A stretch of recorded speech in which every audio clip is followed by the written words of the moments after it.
The Senate, the Minority Leader Chuck Schumer, has just called on the president, congressman, to cancel the summit with Putin on Monday in Helsinki, given the enormity of these allegations in this indictment. What do you think?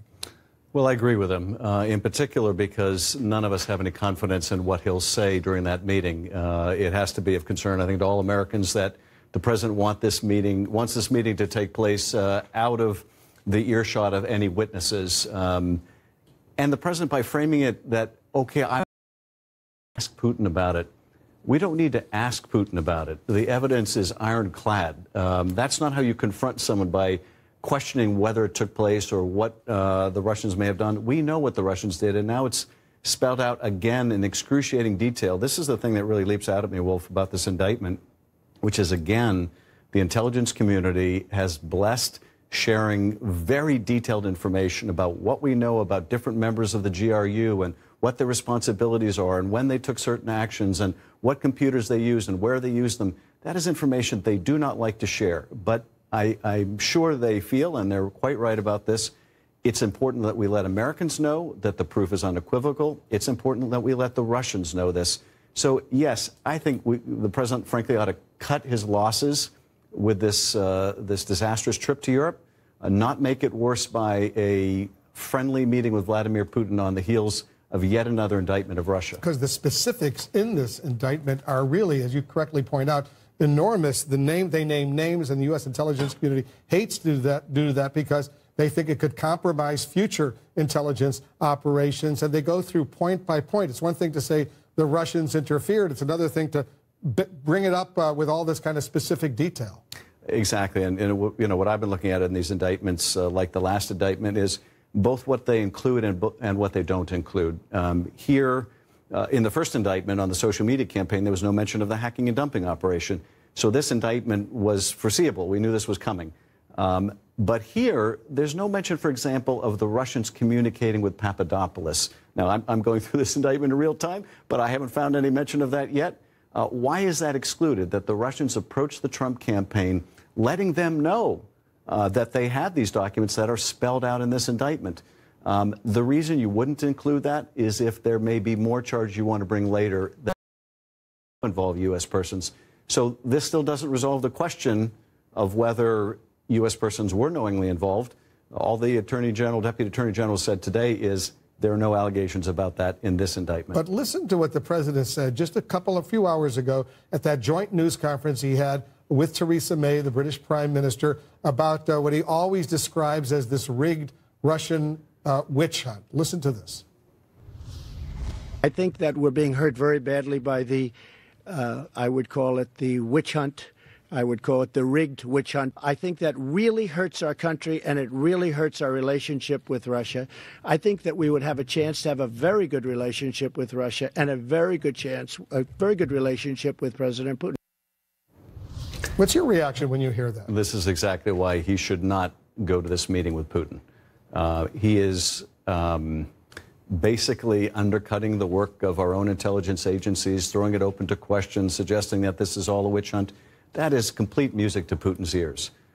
And on the heels of bashing our allies in Europe, to go into a meeting with Putin in this kind of a subservient way to the interests of the Kremlin would be disastrous to our national interest.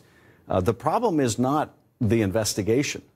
The problem is that we have a president of the United States unwilling to confront our enemies and our adversaries, but who gratuitously attacks our allies. That's the problem. That's the threat to our country, not the good work of Bob Mueller. Rod Rosenstein, the Deputy Attorney General, said he briefed the president on this indictment earlier in the week. So how do you explain, if the president was fully aware that these 12 senior Russian GRU military intelligence operatives were going to be named specifically, and all these details in this lengthy document were going to be released, how do you explain the president once again calling it a rigged witch hunt, the whole Mueller probe? Because his argument about witch hunt has nothing to do with facts. And he's not so oblivious he doesn't realize that. This is all marketing for him. If he says it enough, if he says no collusion, no collusion, no collusion, which he repeats in threes like a mantra, maybe he can make the country, or at least enough of it, believe him. And certainly on the state-run TV that Fox has become, they will parrot his talking points. But this is precisely it. He has to be aware of what the facts are. But he believes that if you deny it, in the world of Donald Trump, and look, it served him well. It got him to the ultimate office in the land. In the world of Donald Trump, if you deny something, you will not only not have a problem, but it didn't happen. It literally makes the facts go away, and that's what he's practicing. It's really the timing of this, from my perspective, on the eve of this potentially historic summit with Putin and the president in Helsinki. The Deputy Attorney General, working with Robert Mueller, releases all this damning information about Russia's alleged interference in the U.S. presidential election. What do you make of the timing of this? Well, you know, the concern I had initially in listening to Rod Rosenstein talk about how he gave the president a heads up about this indictment is this is no ordinary criminal case. This is a criminal case that potentially implicates the president and people around him on his campaign. And to have the Justice Department giving a preview of an indictment to someone who has an interest in the indictment is problematic. But I do think in this case, when the President of the United States is going into a meeting with the Russian leader, you don't let the President of the United States go in blindly.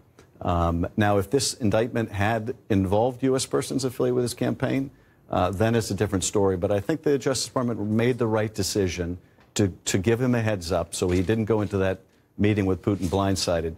But nonetheless, knowing this, the president knowing that there's unequivocal proof that the Russians hacked our institutions, to go into the summit and continue to make these comments so favorable to Putin and the Russians is utterly inexplicable from the perspective of U.S. national security interests. It can only be explained by the fact that Donald Trump has a single ideology that trumps everything else, and that is the ideology of self. What's good for him is all that matters. But I do want to point out, Rosenstein did say, and I'm quoting him now, there is no allegation in this indictment that the Americans knew they were corresponding with Russian intelligence officers. How significant is that?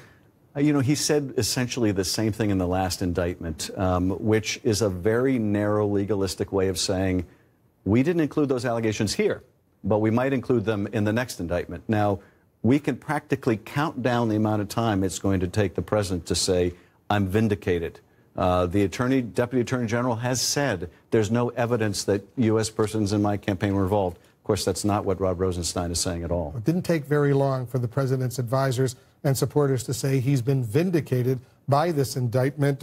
Mayor Rudy Giuliani, the former mayor, the president's personal lawyer, just tweeted this. I'll read it. The indictments Rod Rosenstein announced are good news for all Americans. The Russians are nailed.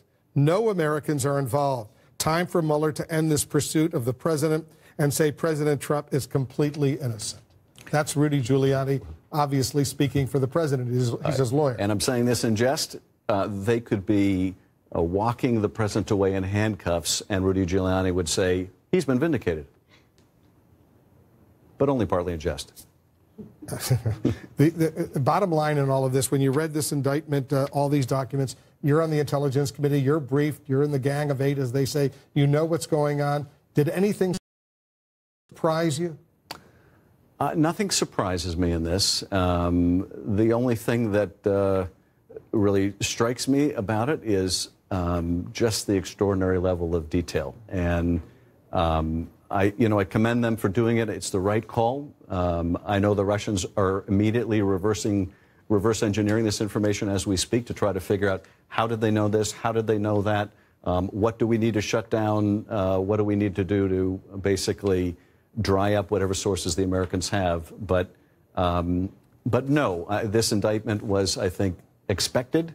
And the question is, will the next indictment go to the heart of what the Russians told George Papadopoulos?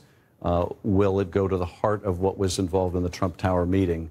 I think those are the questions that are teed up by this indictment. We know the U.S. Intelligence Committee believes the Russians are planning to do the same thing in the midterm elections coming up in November. And on that, Wolf, if I can just add, because I'm glad that the indictment goes into this, because most Americans are not aware of this and should be.